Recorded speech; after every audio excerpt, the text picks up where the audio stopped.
Every single flight you've ever taken, you were probably doing at least 3 of these things. And no, I'm not talking about the obvious stuff. I'm not talking about what the safety card warns you about or what the flight attendants yell at you for. I mean the small, totally normal, completely reasonable seeming things that passengers do on every single flight, without having a single clue that they're actually messing up. Here are 7 of them. First up, taking off your shoes. Look, buddy, I know your feet hurt, the flight is long, and that guy across the aisle did it first and nothing happened. So you just slip them off and settle in. But here's what the floor of a commercial aircraft actually is. It's a surface walked on by tens of thousands of people, covered in a cheap carpet that gets changed maybe every few years and deep cleaned basically never. Those carpets absorb every single spilled coffee, dropped food, and whatever people drag in from airport bathrooms across the world. Dermatologists who study travel health consistently put airplane carpets at the top of the list of surfaces they personally wouldn't touch with bare skin. And then there's the bathroom. People love walking to the bathroom in just their socks. Let's be real here. The bathroom floor on a plane, after several hundred people have used it at altitude, during turbulence, with zero cleaning in between, you know exactly what that puddle on the floor is. And it's not water. Those same socks walk right back to the seat. And then those feet go up on the armrest in front, sometimes on the armrest right next to you. Watch the cabin crew next time you fly. None of them are padding around in socks. Not on the 4-hour flights, not on the 14-hour ones. They know exactly what's down there, and now, so do you. So, the floor is a biohazard, but surely the coffee you ordered is safe, right? Wrong. Here's the thing about airline coffee, that water doesn't come from sealed bottles. It comes from the onboard water tanks, which are filled at airports all over the world, with wildly varying quality standards and cleaning schedules that are, let's just say, optional. A while back, the EPA tested water systems across commercial aircraft and found that roughly 1 out of every 7 planes failed basic quality standards. We are talking about coliform bacteria and E. coli indicators, the exact kind of nasty stuff that would trigger an immediate public health warning if it happened on the ground. Flight attendants know this. If you ask them, a massive chunk of them will openly admit they never, ever drink hot beverages on a flight. They've been doing this job long enough to make a final executive decision about the plane coffee, and that decision is a hard no. Oh, and to make it worse, the coffee tastes like garbage anyway, and it's not even the airline's fault. Altitude completely numbs your taste buds, cutting your ability to taste sweetness and salt by around 30%. So you're basically drinking highly questionable tank water brewed into a beverage your brain can't even properly evaluate, all while calling it a treat at 35,000 feet. It also explains why that cheap wine hits you way harder in the air. The lower air pressure, dropping oxygen levels, and broken taste buds combine to make one single drink feel like 2. The airlines know this, which is why they dump massive amounts of extra salt and sugar into the actual plane food just so it tastes like something. Nobody tells you this about the coffee, though. They don't have to, so you put down the cup, you lean back, and your head drifts toward the window. You press your face right against the glass. Now, aircraft windows and the walls around them are cleaned way less than almost any other surface in the cabin. Cleaning protocols focus on the floor and the trash, but the window ledge and the actual glass pane, they are a graveyard of dry skin, sweat, and breath condensation. Think about it.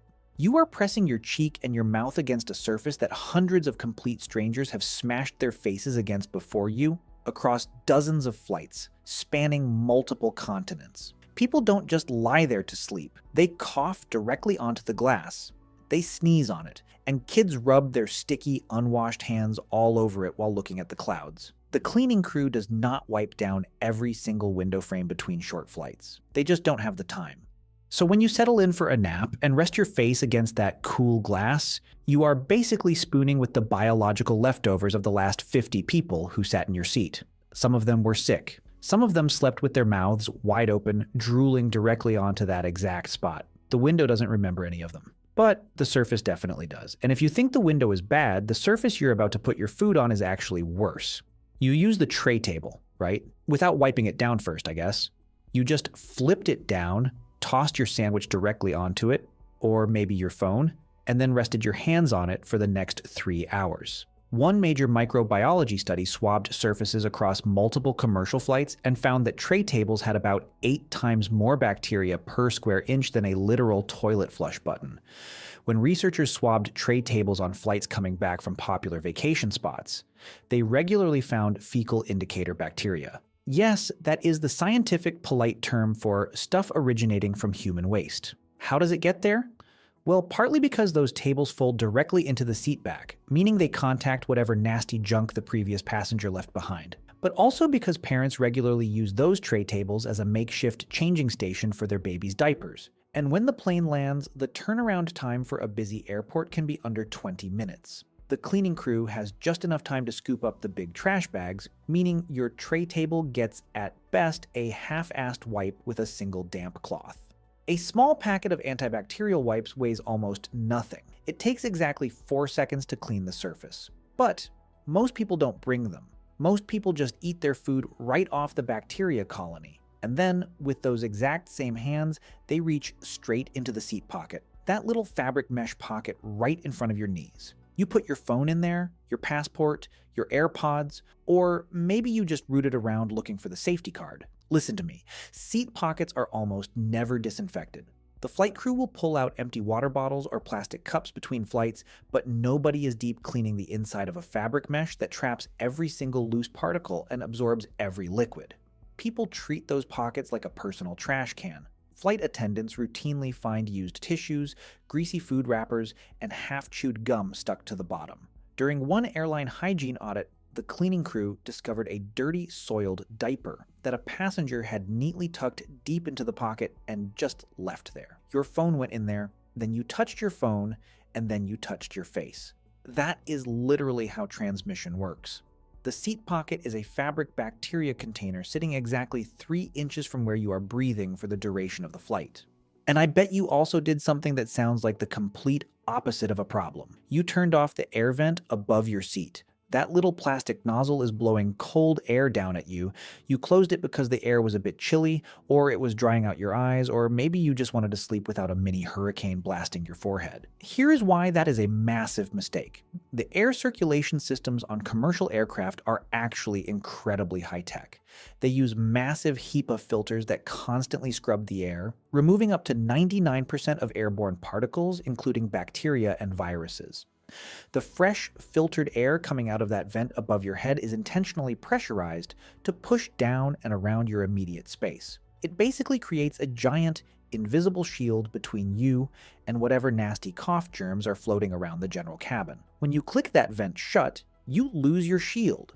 The air right in front of your face becomes stagnant, and you become completely dependent on the chaotic cabin airflow. Now, you're breathing in whatever the guy sitting next to you is exhaling, coughing, or carrying. One medical study tracking in-flight disease transmission found that passengers who shut off their overhead vents had significantly higher rates of respiratory illness in the days following a long-haul flight compared to those who just left them open. The vent is cold. Wear a jacket, but keep it on. And finally, the last one. The one that has absolutely nothing to do with hygiene or germs, but can completely ruin your next vacation. You fell asleep before takeoff.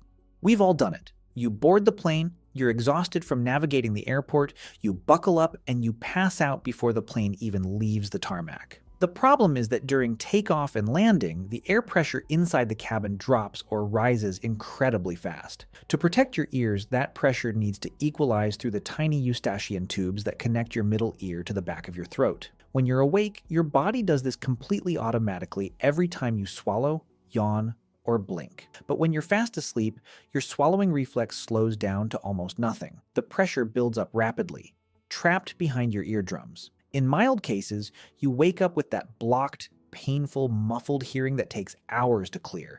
In serious cases, that sudden pressure differential can literally rupture small blood vessels in your ear canal, cause agonizing pain, and lead to a condition called aerotitis media, which requires medical attention and a round of antibiotics. Flight attendants are actually trained to wake up sleeping passengers during final descent for exactly this reason. Most of them will do it gently. Some, on a tight schedule, won't bother. Stay awake through takeoff. Stay awake through landing. Sleep through everything in between. 7 completely normal things. All of them are happening right now on thousands of flights leaving airports across the globe. Now you know exactly what they are. Whether you actually change any of your habits, well, that is strictly between you and your next boarding pass.